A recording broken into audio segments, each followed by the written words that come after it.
Every day, millions of people wake up, commute to a job, and trade their time for a paycheck. We are taught to be excellent executors. We are trained to meet deadlines, manage projects, and climb organizational ladders. The system is designed to teach us how to work for money, but it completely forgets to teach us how to make money work for us. We assume that if we work harder, we will become wealthier.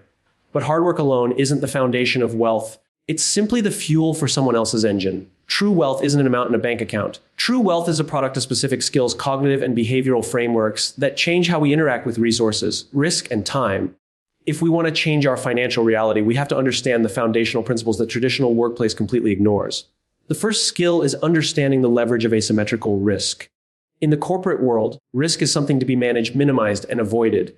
If you make a mistake, you lose your job. But wealth creation requires a completely inverted view of risk. Wealthy individuals look for scenarios where the downside is capped and known, but the upside is virtually limitless. When you invest in a new skill, a small asset, or a scalable project, the most you can lose is the time or money you put into it. But the potential return can alter your life permanently. The workplace teaches us to play defense, but wealth is built by understanding how to play strategic offense. The second skill is the mastery of asymmetric asset allocation. Most people are taught to diversify everything evenly into a safe, slow-moving basket. While safety has its place, real wealth acceleration happens when you learn to concentrate your focus and resources on high-yield, scalable assets during your growth phases, and then diversify later to protect it. It is the shift from a defensive mindset of not losing to an offensive strategy of meaningful winning. The third skill is decoupling time from income. This is perhaps the hardest shift to make because the modern employment contract is built entirely on the concept of the hourly rate or the annual salary. You show up, you get paid. You don't show up, you don't get paid. Wealthy minds look at the world through the lens of systems and products. They ask, how can I create value once and allow that value to replicate itself while I sleep? Whether it is intellectual property, automated businesses, or equity, wealth requires building mechanisms that operate independently of your physical presence. The fourth skill is arbitrage of information and network. In a typical job, information is siloed. It flows top down, and your value is tied to your specific function. In the landscape of wealth, value is created by connecting disparate pieces of data and people. It's the ability to look at one industry, recognize a solution, and apply it to a completely different market where people are still struggling. Wealthy individuals do not just hoard knowledge, they position themselves at the intersection of networks where unique opportunities are exchanged. The fifth skill is the discipline of capital preservation under pressure. When people start making more money, their lifestyle naturally expands to swallow the difference. The workplace encourages this. We call it the corporate lifestyle. True financial sovereignty requires the psychological skill to keep your expenses decoupled from your earning power. It means recognizing that every dollar saved isn't just currency. It is a tiny soldier that can be sent out to fight for your financial freedom. The sixth skill is navigating the velocity of money. Most traditional advice tells you to park your money in a dark corner and leave it there for 40 years. But wealth building is dynamic. It is about understanding how fast capital can be deployed, returned, and redeployed. It's the skill of keeping money moving through assets that generate cash flow, rather than letting it sit stagnant where inflation slowly erodes its purchasing power. Finally, the seventh skill is sovereign emotional decision-making. In a corporate environment, decisions are often driven by consensus, fear of failure, or the desire to please a superior. When managing wealth, your greatest enemy is your own psychology. Fear during market downturns and greed during market highs. Developing emotional sovereignty means making choices based on first principles and long-term math, completely insulated from the panic or euphoria of the crowd. We must stop expecting our jobs to teach us how to be free. A job is a beautiful tool for stability and foundational learning, but it is not a wealth-building vehicle. True financial independence begins the moment we realize that the rules of the workplace and the rules of wealth are fundamentally different. When we start focus less on trading our time and more on building our skills, the entire game changes. Keynotes of the speech, the trap of the time for money exchange, true wealth cannot be achieved as long as income is strictly tied to physical hours worked. It requires transitioning from trading labor to owning scalable systems. Redefining risk ownership, the workplace trains individuals to minimize risk to protect a job.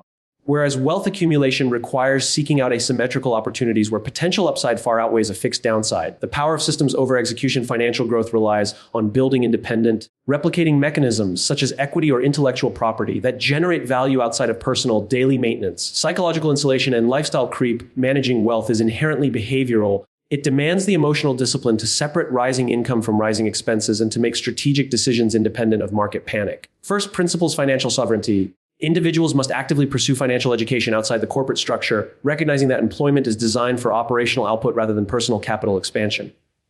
To fully understand why so many talented, hard-working people find themselves stuck in a cycle of financial anxiety, we have to look closely at the very first keynote, the trap of the time, for money exchange.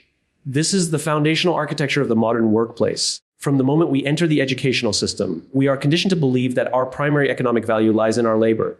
We are trained to become highly specialized units of production. If you study hard, you get a good degree, and you secure a position where you can trade 40 hours of your week for a predictable weekly deposit. This structure provides a beautiful sense of predictability and comfort, which is why the vast majority of society signs up for it without a second thought. It feels safe, it feels logical, but this comfort hides a harsh mathematical reality that makes true wealth accumulation almost statistically impossible. The core flaw of this system is that time is a strictly finite resource. No matter how brilliant, efficient, or deeply dedicated you are, you only have 24 hours in a day. Even if you decided to work every single second without sleeping, eating, or resting, you would eventually hit a hard ceiling. Because your income is directly tied to a linear variable, your physical presence and active attention, your earning potential is instantly capped. When your financial survival depends entirely on your ability to physically show up and perform a task, you haven't actually built an asset. You have simply created a situation where you are the machine. If the machine stops running due to illness, burnout, or shifting economic landscapes, the revenue stream vanishes instantly. This creates a hidden underlying currents of chronic stress because deep down, we realize that we are always just one or two missed paychecks away from financial vulnerability. True wealth, however, operates on a completely different set of physics. It does not look at a day and ask, how many hours can I sell? It looks at the world and asks, what kind of scalable system can I build or own? To break free from the linear trap, an individual must undergo a profound cognitive shift from being an executor of tasks to becoming a creator of mechanisms. A system is any structure that can capture and deliver value to the marketplace independently of your personal day-to-day presence. When a writer writes a book, when a programmer builds software, or when an entrepreneur establishes an automated business model, they are investing their energy upfront to construct an independent engine. Once that engine is built, it can replicate and distribute value to thousands or millions of people simultaneously. The system does not care if the creator is sleeping, traveling, or spending time with family. It continues to function because its operational capacity is decoupled from human biology. The corporate workplace is explicitly designed to keep you focused on execution rather than ownership. It rewards you with minor incremental raises or promotions that subtly increase the value of your hourly rate, but this is often an illusion of progress. As your salary increases, society gently nudges you to increase your lifestyle expenses, keeping you anchored to the exact same treadmill, just running at a faster pace. You become a highly paid prisoner of your own calendar. True financial sovereignty begins when you consciously decide to stop viewing your job as your destination and start viewing it as a funding mechanism for your systems. It means taking the surplus capital and spare hours generated by your employment and channeling them entirely into acquiring or building scalable assets. You must shift your identity from a worker who sells labor to an investor who deploys capital and a builder who constructs leverage. Until this psychological and structural transition occurs, hard work will only serve to expand someone else's horizon while keeping your own financial freedom perpetually out of reach. To fully grasp how wealth is built outside the traditional corporate structure, we must carefully dissect the second keynote T, redefining risk ownership. From our very first days in a corporate job, we are subtly conditioned to view risk as the ultimate enemy. In the organizational hierarchy, mistakes are costly, errors can stall a career, and non-conformity can lead to termination. The entire apparatus of employment is engineered to minimize variance, enforce predictability, and protect the status quo. If you follow the rules, color within the lines, and avoid making waves, you are rewarded with psychological safety and a steady paycheck. Over time, this constant conditioning alters our internal compass, training us to avoid exposure to any form of uncertainty. We begin to crave absolute certainty, mistakenly believing that a life with zero visible risk is the safest path to long-term security. However, this systemic aversion to risk creates a massive blind spot when it comes to personal financial growth. In the pursuit of true wealth, a zero-risk strategy is actually the highest risk strategy of all because it guarantees stagnation. While the workplace teaches us to play defense, wealth creation requires a profound cognitive shift toward playing strategic offense through the mastery of asymmetrical risk. An asymmetrical risk profile is an investment of time, capital, or energy where the potential downside is completely capped, known, and manageable, while the potential upside is virtually limitless. When you operate inside a traditional job, your risk profile is completely inverted. Your upside is strictly capped by your salary and annual raise pool, while your downside is catastrophic. You can lose your entire source of income in a single afternoon due to a corporate layoff or market downturn. Wealthy minds look at this dynamic and choose to flip the equation entirely. They understand that to build massive leverage, they must seek out scenarios where they can lose very little but stand to gain everything. Consider the act of launching a digital product, learning a highly specialized skill after hours, or investing a small, deliberate amount of capital into an early stage venture. In all of these scenarios, the worst case outcome is entirely contained. If the digital product fails, you lose the specific hours you spent creating it. If the venture goes to zero, you lose only the specific capital you allocated to it.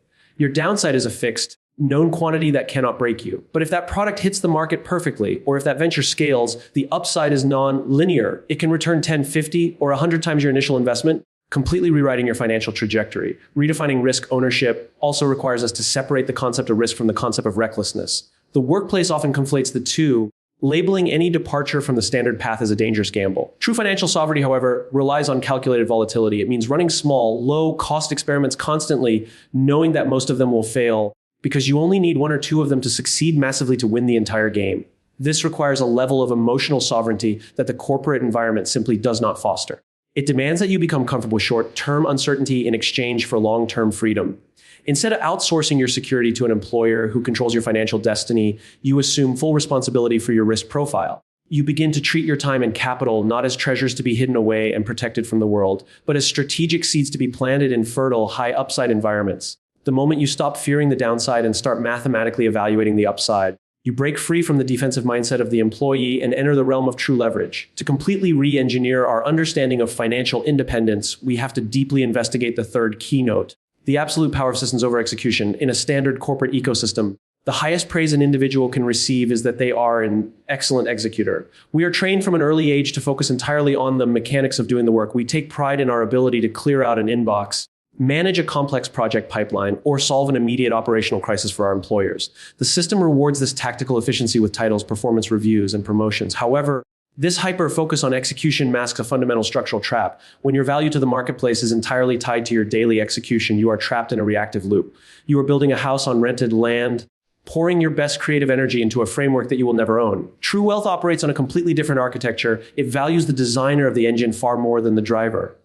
To build lasting financial freedom, one must transition from a mindset of execution to a mindset of systemic leverage. A system is an independent entity, a piece of software, a media asset, a business framework, or a portfolio of equity that captures, processes, and distributes value automatically. When you focus on execution, your output is linear. 1 unit of effort equals 1 unit of reward. When you focus on systems, your output becomes exponential. You invest a massive amount of concentrated energy upfront to build, calibrate, and launch a system, but once that mechanism is active, it detaches from your biological limitations.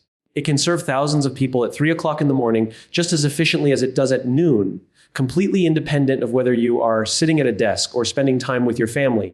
The corporate structure deliberately obfuscates this reality because its survival depends on a steady supply of talented executors who are too busy working in the business to ever build a business of their own.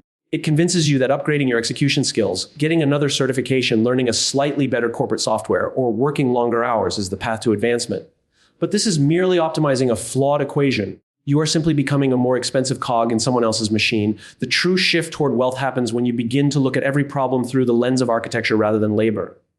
Instead of asking, how do I personally fix this problem today? A systems-oriented mind asks, how do I build a repeatable process, code a solution, or assemble a team that ensures this problem is solved automatically from now on? This requires an immense amount of upfront, uncompensated discipline. Building a system requires you to work for a period without immediate gratification, a concept that feels completely foreign to someone conditioned by the instant feedback of a weekly paycheck. It means taking your resource surplus, the extra hours after your job ends, and the capital left over from your salary, and channeling them into creating assets that replicate value. Whether it is writing intellectual property that can be licensed repeatedly, establishing an e-commerce platform run by automated logistics, or acquiring equity in cash-flowing assets, the objective is always the same: to create a divide between your personal attention and your revenue generation.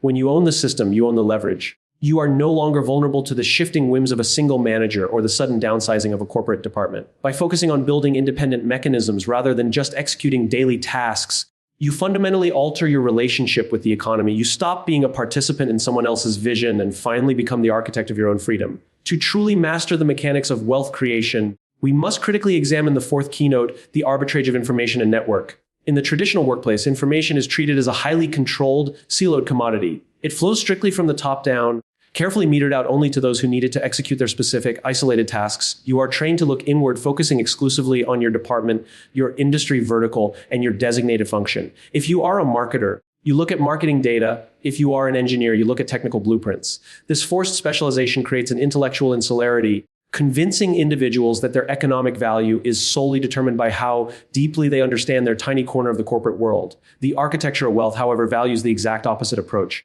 True financial leverage belongs to those who practice information arbitrage, the rare skill of looking at disparate industries, identifying a solution or data point in one field, and applying it to another field where people are still struggling in the dark. Wealthy minds do not just accumulate information within a single niche, they position themselves at the crossroads of entirely different worlds. They realize that value is not created by hoarding knowledge, but by connecting dots that others cannot see. When you step outside the specialized silos of a corporate job, you begin to see that a marketing strategy used in the entertainment industry might completely revolutionize a stagnant business to business manufacturing sector.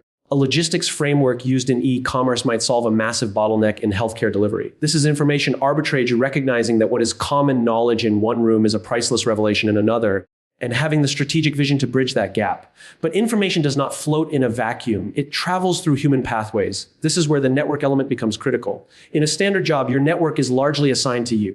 It consists of your immediate peers, your direct reports, and your managers. This network is structurally limited because everyone within it generally shares the same biases, the same industry assumptions, and the same financial limitations. It acts as an echo chamber that reinforces the employee mindset. To break out of this loop, you must intentionally build a network based on horizontal diversity and high-value access. A powerful network is not a collection of people who do exactly what you do. It is an ecosystem of individuals across completely different sectors: finance, technology, real estate, media, and legal, who operate with a high degree of speed and trust. When you sit at the center of an expansive, diverse network, you gain access to what can be described as structural asymmetry. You hear about market shifts before they become mainstream news. You learn about emerging problems that need solving before the public realizes they exist. You find opportunities to pool resources, partner on scalable ventures, and acquire assets that are never listed on an open market. The workplace teaches us that networking is something you do to find your next job or secure a corporate promotion. But true financial sovereignty recognizes that your network is a dynamic intelligence gathering apparatus. It is a vehicle for accelerating the velocity of ideas. By actively cultivating relationships with people outside your immediate sphere and learning to translate insights across industry boundaries, you stop being a passive consumer of economic trends and become an active participant in creating them. You begin to see the marketplace not as a rigid structure where you must fit into a pre-existing slot, but as a fluid, interconnected web of needs and solutions. The moment you master the art of connecting the right information with the right people at the right time, you unlock a form of leverage that no corporate salary can ever match. To truly understand what prevents the vast majority of high-earning professionals from ever achieving genuine financial independence, we must dissect the fifth keynote: psychological insulation and the trap of lifestyle creep. In our society, we are conditioned to believe a fundamental lie that wealth is measured by what we show rather than what we keep. The corporate world is a masterful engine for reinforcing this illusion. It operates on an unwritten social contract of visible status. As you work harder, climb the ranks, and secure promotions, you are met with an immediate, subtle pressure to upgrade your external reality. You are expected to drive a certain vehicle, live in a specific neighborhood, wear particular brands, and frequent specific establishments. We call this progress. We call it reaping the rewards of our labor. But in reality, it is a highly sophisticated form of economic containment. This phenomenon, known as lifestyle creep, occurs when an individual's expenses rise in perfect synchronization with their increasing income. When you make $50,000 a year, you manage to survive. When you move up to $100,000 or even $200,000, your baseline magically shifts. The luxury items that once felt completely unnecessary suddenly become absolute essentials. This happens because human beings have an incredible capacity for hedonic adaptation. We adjust to new levels of comfort almost instantly, and the thrill of the upgrade evaporates within weeks, leaving us craving the next milestone. The tragedy of this cycle is that it completely neutralizes the financial benefit of your hard work. You are earning significantly more capital, but your net cash flow, the actual surplus available for wealth creation, remains exactly the same, or in some cases actually shrinks. You become a high-earning prisoner on a faster, more expensive treadmill. Breaking out of this trap requires an immense level of psychological insulation. It demands that you develop the rare emotional sovereignty to decouple your self-worth from your external consumption. True financial sovereignty is built in the dark, silent spaces of your balance sheet. It is found in the money that you choose not to spend.